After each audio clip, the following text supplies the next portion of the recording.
can go ahead. So this is Zipform Lone Wolf training, and feel free at any point in time to stop me and ask any questions. If you don't understand something, I'll try my best to get you the answer, and we can always go over this stuff one-on-one at any point when it's convenient for you. So let's start. So ZipLogic basic functions are storing your real estate transactions, storing all your client data, okay? Storing contact information, using the real estate contracts and forms, which is probably the most important function, and zip offers, which you're familiar with, correct? We did it. You did it. Right. So this is what your transaction dashboard will look like when you start entering properties into Zipforms, okay? I keep mine in list form so I can see all the addresses. This is how I organize myself. Maybe you find a better way. So feel free to play around with it. And you will add a new transaction, and it looks like this on your screen. New listing or new purchase, and leasing. So you click what type of transaction you want to start, which most of you might be familiar with. Some of you haven't. Courtney, you haven't done this, but did you start up your ZipLogic yet? I don't think so. Okay. One thing to know, when you're starting up your ZipLogic, you're going to need your NERDS number, your NERDS ID, which is given to you by the NAR or the MAR, I forget which one, and the email address that is linked to that NERDS number. And you've probably had your NERDS number forever. And I have no idea what And it is. right, but we can get that information from the realtor board. Raysom should have it. So if you don't have it, try to call around and get that, because you're gonna need that. So what we're doing is we're streamlining our forms and our transactions from OneDrive, and now we're going to be solely based on Zipforms, which is so much easier, and we can have all your forms reviewed from one centralized location. Okay, so when you enter a transaction, it looks like this. You're going to put the property address. It usually auto-populates. If it doesn't, you don't need, it doesn't really matter. Sometimes it'll auto-populate, but you try your best to find the address. And you pick, is it a residential, is it a multi-unit, or a condo?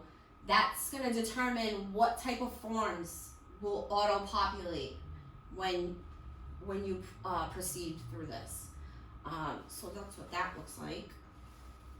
Also, you can upload the property through the MLS number, which is just a nifty little tool here. It's called Import MLS Connect, okay? There's tabs for this on the main screen. So you'll just enter the MLS ID number, and it'll auto-populate all the information for you into the transaction. Makes it a little bit easier if you don't want to fill it in manually. So here is the summary of the property, okay? It's hard to see, but these are all fields underneath these words where you will enter the property information, okay? This is a very extensive dashboard. It continues down where you can enter right down to the commissions for each side, and I'll show you that right here. So this goes down, a purchase summary. You're gonna be able to enter all of your information right here. So say you're looking, an attorney calls you and we need an extension.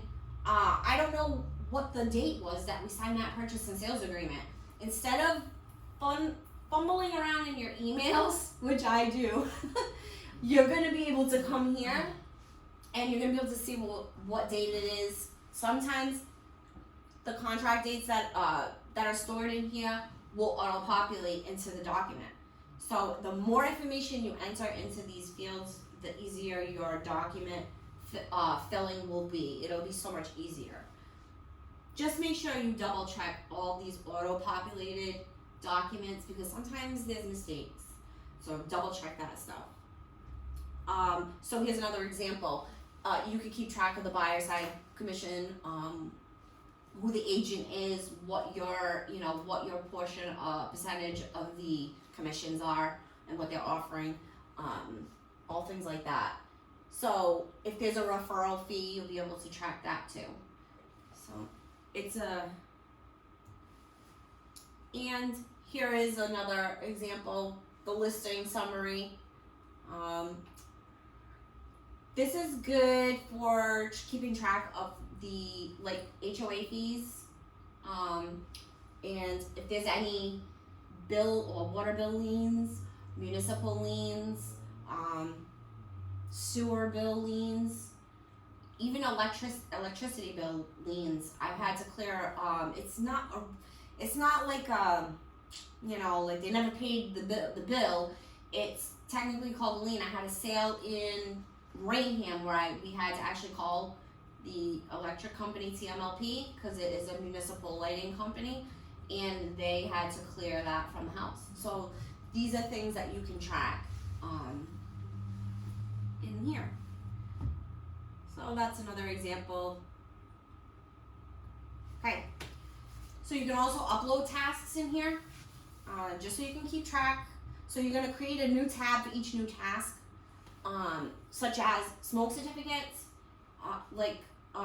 and the water bills, municipal liens from the lighting companies. You can put the dates and times and just be more organized. So this is what that dashboard looks like here. It's called checklists. So you'll just click the plus sign to create a new task.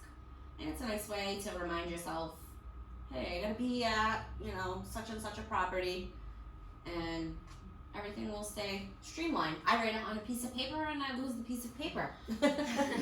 So there's this, which makes things easier. You can also, you can email your task list if you're working with someone else, say you're a mentor or working with another agent, then you can email the checklist to the other agent, or say we're using the vendor program where we get, the $50 fee, right, for hourly work. Hey, John Cavallo needs an inspection. He's gonna email you that right from his checklist. So that makes his life easier too. Nifty little tool. So ZipLogic, like I said, auto-populates purchase and listing documents. So here is, I had to use my address as an example, so it could auto-populate. So I chose to put an offer on my house. And these were the documents that automatically popped up. Contract to purchase real estate is what an offer is. It's just called a different name. And we always have an agency disclosure, no matter what side of the transaction you're on. So I may be repeating some things from prior trainings. That's okay. Ooh, I wasn't here. That's okay. So yeah, you're gonna need those. Also, what we're trying to move forward to is buyer broker agreements with our buyers, where we kind of lock them into a contract, and that should be maybe something to consider. It's not here, but you can add it. How do you add documents? Right here. Add documents. So the contract toolbar, these are all your MAR approved. You're right with me. I So, just still use Dotloop, so I'm not. oh, okay. All right. Yeah, I think you like ZipLogic. It's I think it's a little bit easier. And all our documents are, like I said, MAR approved. They're updated on the regular basis, and they're all done by attorneys through our board. If you're paying for it, might as well get your use out of it. So here is that contract toolbar.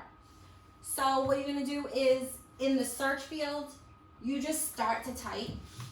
Like say you're looking for a lead notice or a lead transfer. You type in the word lead, and then boom, down will pop the lead notices and things like that. It's very easy, except for when you want to put an offer. Don't type offer. It's called contract to purchase. So that's one, Contract to yeah, that's one, Get used to that I had to get used to. So yeah, the forms are when you are on your dash, when you're in that last field we were in, let's go back to that. When you're in here, you're gonna click on the side that says all forms and it will pop out, okay? Now, say you have your own document, okay? When you want to upload a saved document that's on your computer, okay? That's relevant to your transaction. So if a agent sent you a contract and it's not, and you need your client to sign it, and it's not in your, it's not in the forms, it's already been signed by the sellers or something like that. You're gonna save it to your computer desktop, and then you're gonna be able to upload it right into that transaction. Okay, so you're gonna go back to the dashboard, pick which one you want, like what address, 24 Plain Street, and then you're going to do this. You're going to click on add document, okay? I kind of browse over that. Let's see if I can find it here. Right here, see the little document with the plus sign? Oh, yeah. Okay, you're gonna click that, okay? So when you click that, this pops up. You're gonna browse for the document, and then it'll ask you where you wanna grab the document from. So generally, it's on my desktop. I save them to my desktop. So then you're gonna do save to desktop. And then you're gonna be able to enter information into that document or e-sign. We'll get to the e-signing part. E-sign is like a whole class in itself. It's a little bit involved, but we'll get to that part. So offer place, you can link this right into your listing. You've used this with Jesse before, With Jesse, so yeah. So what you're gonna do is you're gonna get your link. It's gonna be relevant to the house, the transaction, and then you get your link, copy and paste it into your MLS. Pretty simple, right? How did you feel about receiving the offers that way? Was It it? was linked to Jesse. Oh, okay. Yeah, he took that one for the team. So they would automatically go in, put the offer in this way. So the person offering on the house, did it? Yeah. I've actually never used it myself, but were they allowed to upload documents? They were, Yeah. but I had a couple of people reach out to me that they couldn't figure it out, and I Okay. just basically said, because I didn't know how to do it. Right. Oh, feel free to send it to my email. So Yeah. we had 14 offers. I think 5 were sent to me, and Nice. then 10 people were able to do it. Oh, wow. There are a lot of realtors who know about them. Yeah, this is honestly, I didn't know much about it, and I didn't have, because most people don't use this, but this is a really good way to have everybody kind of like streamline into your inbox, Area. into your inbox. So if you want to, have more uniformity with your offers, this is probably one of the best ways to get it. And people can upload their PDFs probably right to the offer place, and you're not getting a mess in your email box because it can get confusing. So, all right, let's get to some e-signing here. Basic functions of e-signing. This is, like I said, it's kind of like its own class in itself. Could probably do videos about how to do it. So, what e-signing is used for? Adding signatures. You can add initials, which you do need. You can add dates, which I needed to use today. You can add text, which Is I it actually. like DocuSign? It's similar, yeah. It's Okay. similar. I took a class in DocuSign. Yeah, if you have the basics of that, then you could definitely work this. This is probably just as easy, if not easier. So you can add text to your document, which I actually had to do today, and then check boxes. For lead paint, check that box. We don't have any no knowledge, things like that. And this is kind of what it looks like when you pop up your. So we're gonna talk about entering contacts in. So this is what it looks like when you go to enter in a contact to e-sign. You have all these different parties to the transaction. Sometimes you'll need to enter yourself into the field. Say there, like a lead form is an example, lead transfer. The agents have to initial and sign it as well. So you'll enter yourself, you'll enter your buyer 1 and buyer 2, okay? And when you do that, it's gonna look like this. So you enter the first name, last name. If there's a middle initial, enter it too, because these purchase and sale documents have to be pretty exact. So then you're gonna enter the email address, okay? In the third field, and then when you're ready, you'll click on the. So then you'll choose which documents that you want, okay? After you've entered those people in, it's a simple enter them in, and then you click the box on the side of their name right here, on this side of the person. You click that, and then you press close. It's not like save. It says close. So don't get scared to click close. It's gonna close it. Yeah, you think it's gonna lose your information? No, it actually saves your information. It just looks different. So then you're gonna go in and you're gonna choose which documents you want them to sign. So you can choose multiple documents, which is nice, and it'll go in as one signature package, which is good. So then it'll look like this when you've chosen your documents and your signers. And then you'll click next, that little green in the corner. After the contacts are entered, you can drag and drop, okay? So multiple contacts, like I just said, can be entered for the e-signing. So that's what that looks like when you pick someone. That's just me. Okay, here we go. So, what you're gonna do is, in the corner, see my name, Lauren Tansey? Yeah. Right, so I'm the signer here. You're gonna click drag and drop. And this right here pops up, the one with the initial, signing. You usually don't use sign option, you usually just put sign here. There's a date stamp, which is that little stamp with a calendar, which you'll someday need, like I did yet today. The text box is the T, which you might likely need. Say somebody sends you a purchase and sales agreement from an attorney's office and they drafted it themselves, like they made this on a Word document, which is what happened to me, and they didn't fill in the information. So you can enter the information, like the address for the client. So that's what you're gonna use that for. So when you want them to sign, you click sign here, and that box over here pops up, okay? It's not gonna pop up where you want it to. It's gonna pop up in the middle of the document. So then you're gonna drag it and drop it into the field that you want. So see these boxes over here that say buyer and seller? Right here where my signature is? Yeah. You're also gonna wanna use the X's to check that off, okay? Now, what happens is when the person gets this, it's assigned to a person. So even an X is assigned to that email address. So if my name is up in that corner, whatever you choose from this box is assigned to that person, me, right?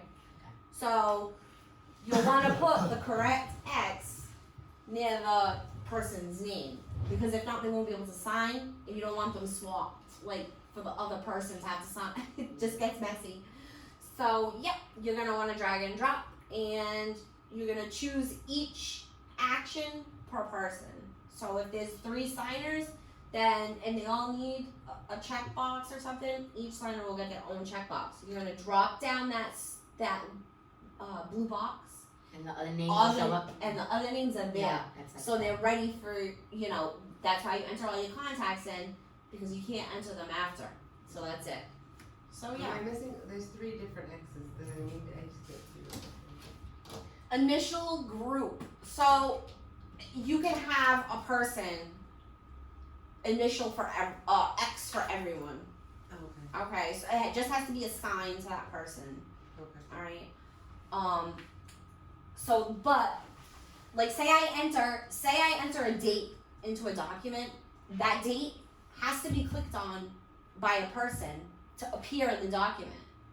So, if I want, I don't know, today's date to pop up in a document, I assign it to a person. When that person goes to e-sign, they also have to click that date.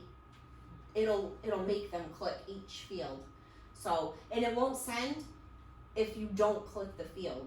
It'll say incomplete, and you'll get an email every time someone does something inside of this document.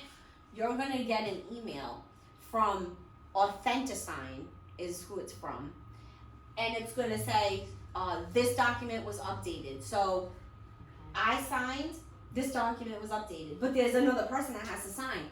So then when that person signs, this document was updated. If it's complete, another email will be sent, and it will be the completed document. Okay, everybody signed it, and there's a link for it. All right, so that link is, you click on it, and then the document will appear. You can either print it, save it, and email it to the attorney, whoever you need it. It's just like a basic, it's just like a PDF at that point. You're just gonna, you can even email it right from your email address. You can forward it as a forward, and then that person who received it will just click on the link, and boom, they got the contract. Everybody signed it. So you don't even have to really go into it and save it. You can, if you want to you need it for your records, so you might want to save it. But yeah, you can just forward it. Once it's completed, you can forward it to the attorney, all completed. And they just click the link. It's all, keep in mind the name Authentisign, because at first it may appear in your spam if your email doesn't recognize it. So make sure you pay attention to that. So let's see. Once everybody has been entered into the document, you're gonna send the invitation. That's how they get it. Alright? Once they get it, it's gonna look like that. Thank you for using digital ink, okay? So that means it's been sent. And then that's when the emails begin. Because everybody is gonna be sending, updating the document, and it's gonna just start firing off these emails. Now, it's all in order. Okay, buyer 1, buyer 2, seller 1, seller 2. If you don't pay attention and don't know who's signing first, it could get a little confusing over the phone at first, So pay attention to who's seller 1 to seller 2, buyer 1, buyer 2, because it goes to buyer 1 first. Then as soon as they complete the document, it fires it off to buyer 2. And then you don't get it until that has been all completed. So that's kind of important to recognize. You need to know who's signing first, because they could go into the email and say, well, let me sign. Well, that's because you're not first. And if you don't know, which happens to me all the time, I don't know who's first. I entered you all in. And I'm like, oh, try, so-and-so first. It goes in order. So keep that in mind, that it goes in order. So this is your dashboard, your Lone Wolf dashboard. When you're entering all your information in, pertaining to each transaction, like say you're very thorough, very detailed, you want to keep so much track of this stuff, and you enter it all in, this dashboard is going to keep track of everything for you. And it's going to give you all your stats too. So it says I have 2.8 million in active listings. Wow. Wow. You're lucky. No, I don't even think that's real, because I don't. But because it's all open, I'm not updating it, and I'm just, I just throw my transactions in there, and it looks like you know, you have to stay on top of it or your numbers are gonna be off. But this is a nice way to track, you can track your commission, it's all by percentages. So if you're very thorough, you can absolutely keep a good track of your business through this. It's very, very detailed. Like pie charts, everything. It's amazing. It'll also give you, you know, updates on how many e-signature packages you have going. It gives you what listings expire. So don't be that person to let your listing expire, because guess who's calling? Me. No, I won't do that to you. Somebody's gonna do it to you though. I would never, but because you're in office. But somebody from outside the office will absolutely call your expired listing and try to grab it. So, and that's how I've gotten listings before. Oh, my agent didn't know? Yeah, she was appalled. And I said, yeah, but I knocked on her door, so like that's how that happens. I was there the day it expired. so many years ago, when we could walk outside and knock on doors, you know. So yeah, we'll be getting back to that someday soon, eventually, whoever, you know, has the ambition to get out there and do that stuff. It's already summertime, people are over it. Oh, yeah. So, yeah. Saturday, no masks. See? Yeah. There you go. Exactly. Saturday. So yeah, you can also keep track of what's closing and when it's closing too. So yeah, I'm trying to think if there was anything super important. This is a very detailed, as you know, people that are using DocuSign, you know that it's kind of detailed and there's so many functions to it. To put it all into one class or to even like explore it all would have made for such a confusing mess. It could be a little, you know, overwhelming. But the basics of this are very easy. You could play around with it. You can create, you know, I would create my own, like I did for you guys. Create your own transaction just to start yourselves off. It doesn't affect anything. Nobody sees it. Unless you press the submit for review button, which is a function that Jesse actually wants us all to use when we have a real purchase and sales agreement, or if you're not sure of a document, you could just click this. Let me see if I can find it here. I'm not sure if I have it set up like that. I may not. It may not be here. Let me find. Yeah, it's not here. You have to. Oh. If you click on one of these documents right here, it'll pop the document up, and then in the top, it's gonna have a little gray tab that has a paper clip. Not like a paper clip. What do you call those? Like a claw clip. Just so I'm not confusing anyone. And you're going to choose that to submit for review. So, and it'll go right to Jesse. He'll be able to take a look at your document and approve it. We want everyone to have him approve purchase and sales agreements at least.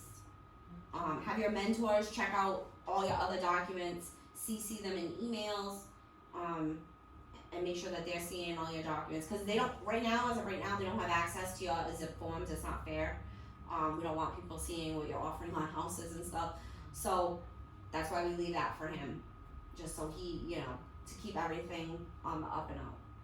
So if anybody has any questions,